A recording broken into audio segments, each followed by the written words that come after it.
With Split 2 ranked play headed back to World's Edge, I know a ton of you are ready to get grinding and hit your personal best this season.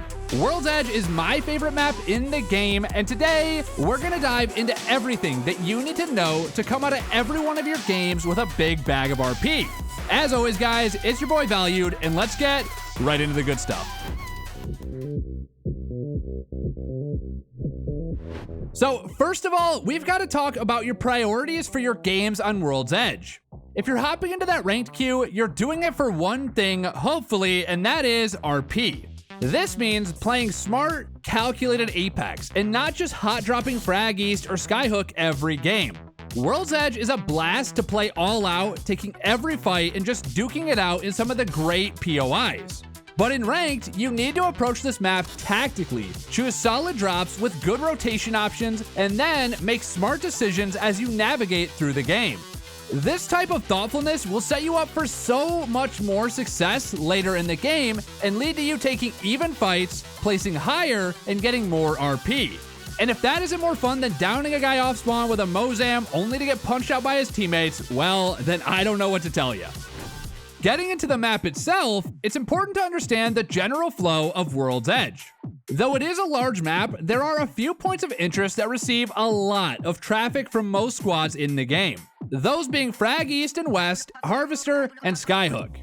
The biggest reason these locations are always populated is because they lie centrally located in the map, and nearly every zone will pull through these locations.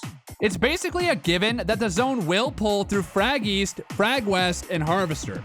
If it pulls to the south, you're gonna get teams rotating through the north. If it pulls north, you'll get teams rotating from the south, and so on. This is an important thing to understand because you can do a pretty good job of predicting a lot of enemy map movement before you even see any players. It's also worth knowing this so you fully understand why you really want to avoid dropping at these locations.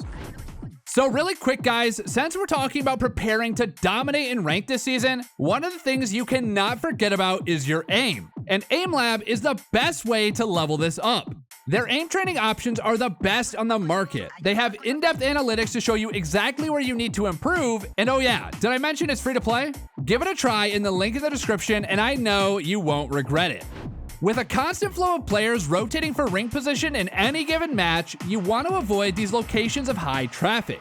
Most of the time, if you land hot like Frag East, you can get stuck in endless fights until you eventually go down.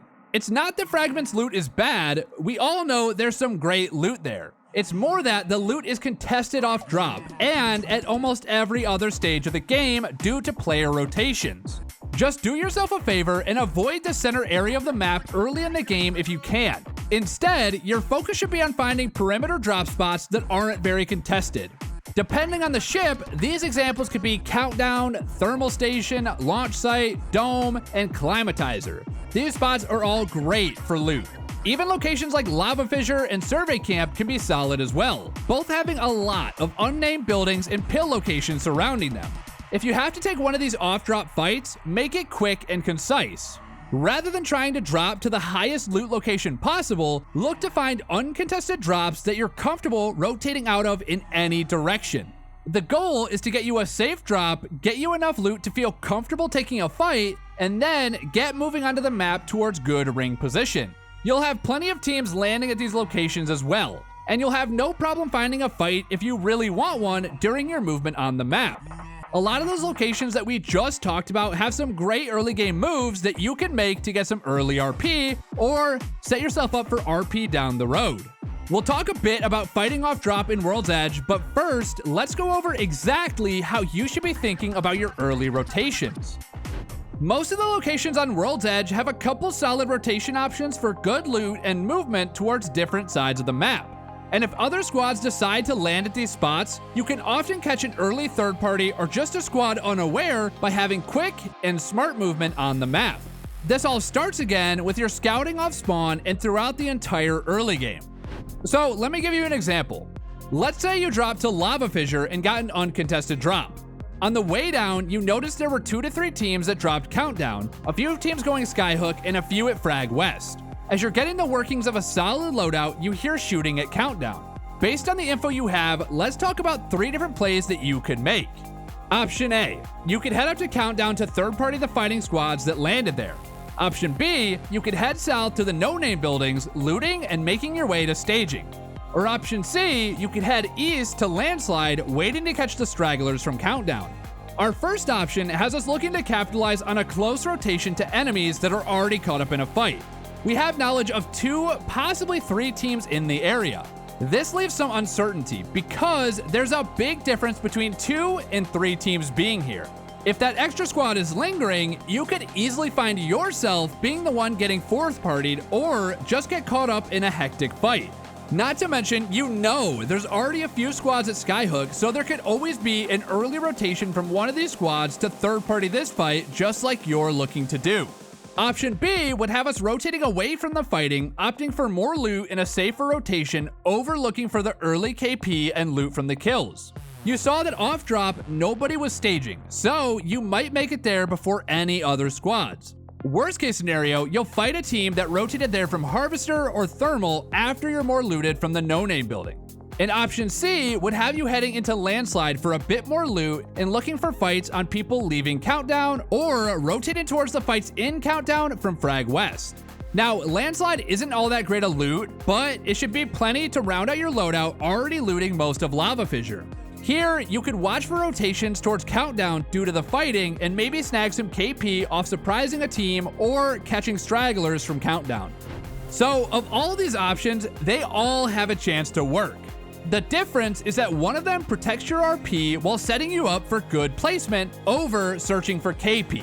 Option A has some uncertainty, and even if the third party works out, there's always a chance that the other teams are lingering or a Skyhook team comes to intervene. Option C would have you waiting on teams that might not ever come. Rather than using your time to loot, rotate, or take a fight, this option would have you holding a spot that has nothing to do with the ring location. You could definitely get some kills this way, but you could also have a team roll up on you or spend 5 minutes doing nothing. Option B is the more methodical play, opting for more loot in a safe rotation. This is possible because of all the info you gathered about team locations, and this option very well might lead to fights anyways. This route commits you to more of a southern path, but you can always loop up back through Landslide after staging if the ring is pulling north. So, all that rotation stuff aside, you're gonna need to understand how to play these locations off drop. This means being more comfortable fighting off drop and understanding when you should rotate away from a squad and give them some space. You can't guarantee an uncontested drop in a lot of your games, and there are gonna be situations where fighting off drop is your best bet for survival and some early KP. In another example, let's say you drop to Thermal Station and you're contested by one squad. You should drop with your squad, loot as fast as you can, and scout out the enemy's plans. Some teams will drop safely away from you, looking to split the location and path away from you for more loot opportunities. A lot of locations here on World's Edge are big enough and with enough loot for a few teams to get some decent loadout. But a lot of teams will look to fight you for the location. If you scouted well off spawn, you should know for sure that this team is alone. In my experience, your best bet in these situations is to secure good loot as soon as possible and look to fight them. If they're looking to fight you, often you making the first move is better than letting them advance on you. And if they're looking to path away from you, then you'll also be ushering them out of the POI and fully claiming it for yourself. What you don't want to do is get caught up in a long, slow gunfight off your drop just to have a team from staging or tree come running over and third party you. And if you get bad loot or you're getting overpressured by another squad that dropped with you, there's nothing wrong with making an early rotation to some of the many no-name spots on the map or another POI entirely. These decisions we're talking about don't just impact your early game. If you're making those early rotations, always staying one step ahead of the ring, you will make it to late game consistently. Once you make it into the top 10 is when RP really starts to roll in, and every placement after that is insanely valuable. You should be taking the same approach here as we discussed you should in the early game. Take in as much info as possible, avoid unnecessary fights, and play for your map position first and fight second. If you do these things, World's Edge will reward you for it. The map has a great flow to it and can be rather predictable once you get it down. And when you do, your rank positioning will be so good that you're always fighting teams from the upper hand, setting you up for the easiest late games ever. I could make an entire video on late game rank positioning, fighting, and decision making, but I'll have to save that one for another time. And if you take and apply the playstyles and approaches to World's Edge that we've discussed here today for your ranked matches, you're going to be dominating this split. If you're patient and use all the information available to you, World's Edge will reward you with lots and lots of RP. As always, guys, it's been your boy Valued. Make sure to sub if you enjoyed today's video for more amazing content, and I'll see you guys in the next one. Peace.